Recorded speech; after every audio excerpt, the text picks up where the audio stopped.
If you're tired of leaving putts short, blasting them way past the hole, missing the line, or just plain old three putting way too often, odds are it's because you've been given one of these three putting tips.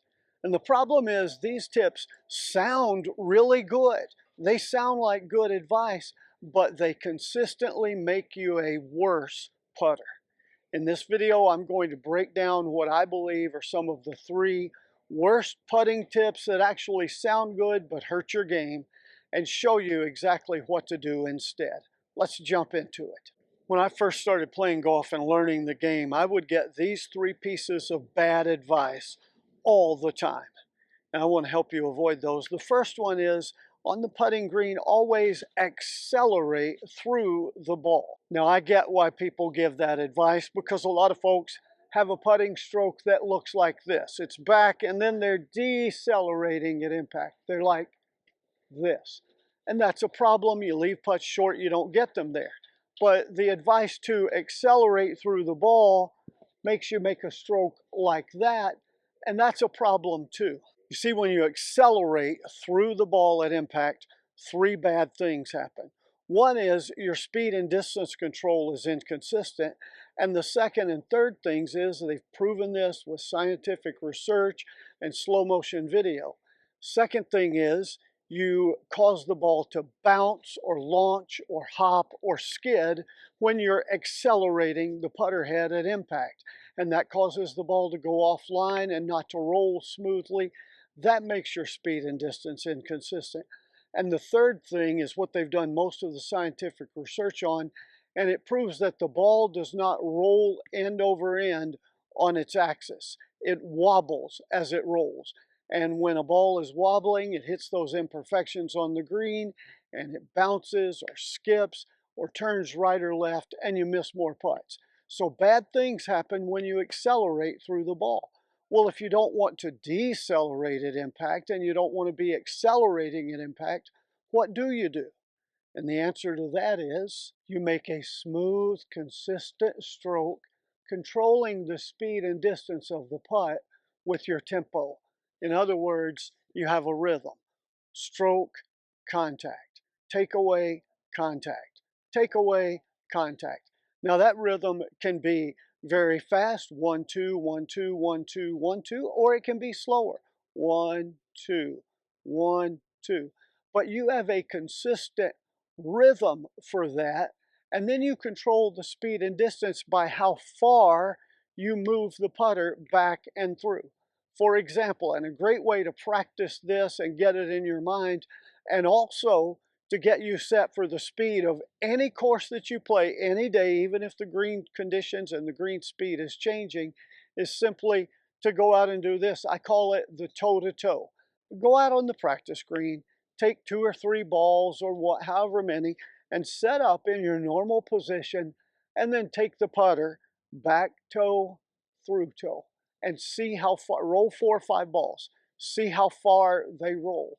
Okay, if I have that distance today, I'm going toe to toe. If it's a longer distance than that, I'm going a little further back past my toe and forward. And you work with whatever ratio you use. Now, your ratio back and through should be same back and same through at worst. Actually better, and there's new research in the last few years that's proven statistically this is way better, to go back more and through less. If you want a video on that, put it in the comments and we'll talk about that at some point. But simply same rhythm, same tempo, no accelerating, no decelerating through the ball, a rhythm and tempo, and then you get the speed by figuring out, am I going toe to toe? Am I going back 10 inches and through 10 inches? Am I going back 10 inches and through 5 inches? You figure that out. It gets the speed and distance control down much better, much more accurate, and you'll control that a lot better and have the ball rolling smoother. That's the right advice, not accelerate through the ball. And this next one actually causes more missed putts than anything else I see when I teach private lessons. And it's the advice that you should set up with your eyes directly over the ball. So you should set up here and then drop a ball from your other eye, and you want to hit that ball, eyes directly over the ball. The problem with that is not everyone's eyes are the same.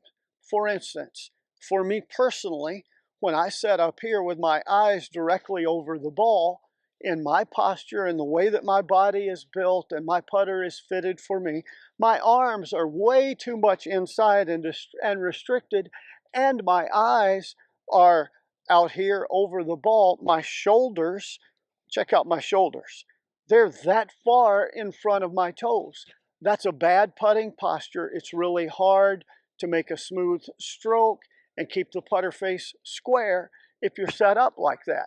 So for me personally, I need to set up with my eyes a little bit inside of the ball. And now my eyes are about right here, slightly behind and slightly inside the ball. But look at my posture. My shoulders are now over my toes. I have the freedom and the range of motion to make a nice, smooth stroke without twisting the putter face, pushing, or pulling. So let's talk about what you should do instead of eyes over the ball. You should learn to pick an intermediate target about 8 or 9 inches out in front of your ball and practice with that. That's what I'm doing here with the one putt ruler. It's got a little dot 9 inches in front of the ball. And I practice setting up and having my eyes in a position where first my posture is proper. My shoulders are over my toes, my hips are over my heels, and everything feels good. And then I can adjust my head and eye position to where the ball and the putter face look to me like they're squarely aligned on that line at that intermediate target. And I'll have a buddy sometimes stand, and you should do this too. Have a friend stand behind you and look at that. Say, no, your putter face isn't square to the line. Move it this way, move it that way. Get it set until everything is square to the line, and then work on adjusting your head or your eye position a little bit until you see that line, and then you've practiced that. And you do that several times until you get it in here, in your eyes, and here in your head. This is what it looks like to be set up square and aimed at the target. It's not always perfect for you to have your eyes over the ball. Now, you should never have your eyes out past the ball. And another thing that comes into play here, I probably should have mentioned this earlier, is a lot of people have corrective lenses. Like I have no line trifocals, which means up here at the top is for long distance, this is for a medium distance, and down here at the bottom is a close distance. Well, check this out. If I'm set up with my eyes directly over the ball, in addition to the physical restrictions I have, my shoulders out past my toes and me making a bad stroke, not being able to make a good stroke, there's also another problem. I'm looking through the top or the middle lens, not through the bottom.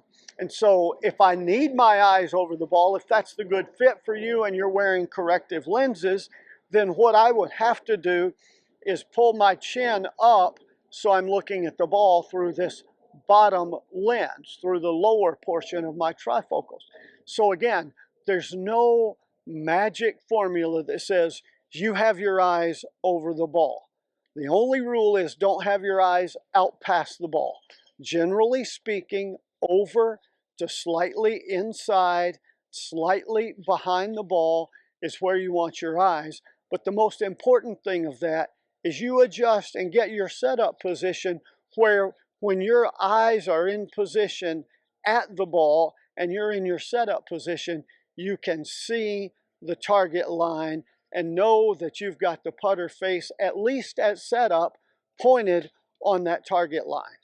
And then you make sure that your body's in the right position to match with that eye position so that you can make a nice, smooth stroke. Now stick with me just a little bit longer, because this third one isn't really technically a putting tip, but it absolutely affects how many putts you take in every round. The third big tip that people give that sounds good on the surface but is really awful and hurts you is the tip to always leave yourself an uphill putt. Now I get it. Putting uphill is certainly easier than putting downhill. You're going to make more uphill putts, but there's a limit there. For instance, PGA Tour pros, 7-foot uphill putt versus a 7-foot downhill putt, they're going to make about 25% more of the uphill putts than they are the downhill putts. But you change that number to a 5-foot downhill putt versus a 7-foot uphill putt, and the make percentage shifts in favor of the 5-foot downhill putt by more than 1/3. In other words, it's not uphill or downhill that matters nearly as much as how long the putt is. And so when you're pitching or chipping from off the green, or you're hitting at the green from 100, 150 yards out, don't try to, oh, I'm going to hit it below the hole, let it roll up a little bit and leave myself an uphill putt. Because you would much rather hit it to the hole and leave yourself a 10-foot downhill putt than a 15, 18-foot uphill putt. And I see people make this mistake all the time.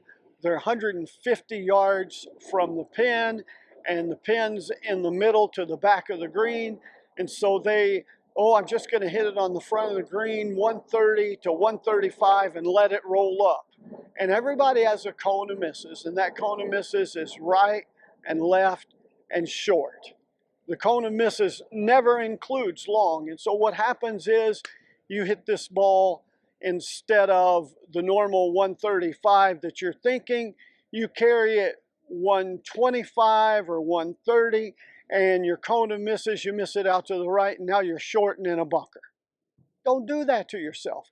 Hit it 145 or 150, carry it to the hole, and then have a putt. You want to be as close to the hole as possible when you start putting.